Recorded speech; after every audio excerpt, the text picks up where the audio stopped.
မြစ်သားစမုံပေါက်မှာပါဒီမှာလဲသုံးပြီးဟိုးမှာနည်းနည်းတော့မဟုတ်ဘူးကားတွေရော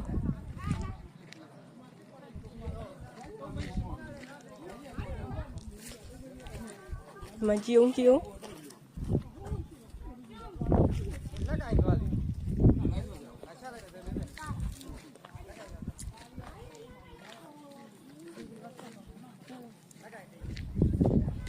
အိုးရေတွေကိုထွက်လို့ကြည့်အောင်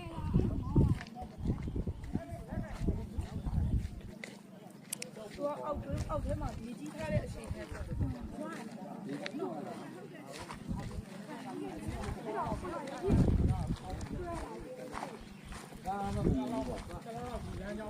လားလောက်ကတော့ဟာဒီညစ်သားနဲ့ပြင်ဒီလမ်းကြောင်းတော့ယာယီပြိတ်မှာပါရောဒီနေသားဆိုတော့လောက်နဲ့ပြင်ဆင်ရမှာအနည်းဆုံးပြင်ဆင်ရမှာတရားကတော့ထိခိုက်မှုသိမ့်မရှိပေမဲ့ဒီပြည့်ကြောင်းကျတော့အင်မတန်မှဟိုမှာကားကြီးဟုတ်ကားတယ်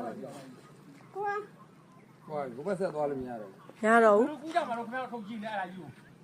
ကိုကားတစ်စီးမှာလမ်းကြောင်းသွားတာမဟုတ်ဘဲနဲ့အရှိမလို့စီပါလပါ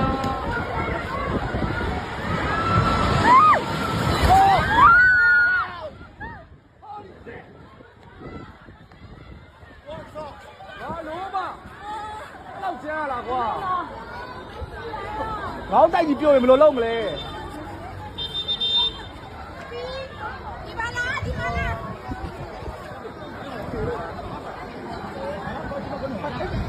နားပါရကွာတိတ်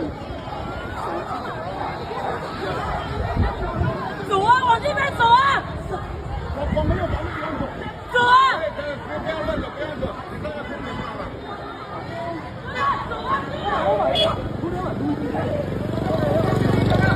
အားလုံးကငါလေးလောက်နေတာမန်းလေးပါ走啊哥走啊ငလေးကမပြီးသေးဘူးနော်ငလေးကမပြီးသေးဘူးကြံသေးတယ်ဒီနေရာကောင်းတယ်တိုက်တုံးကြတောင်းတော့ဒီနေရာလွတ်တယ်ဟုတ်တယ်ငလေးကနည်းနည်းထက်လို့ရင်တော့ပြုံပါသီလားပြုံမဲနေတာခုနကကောင်နှဲ့ထားပြီးသွားပြီ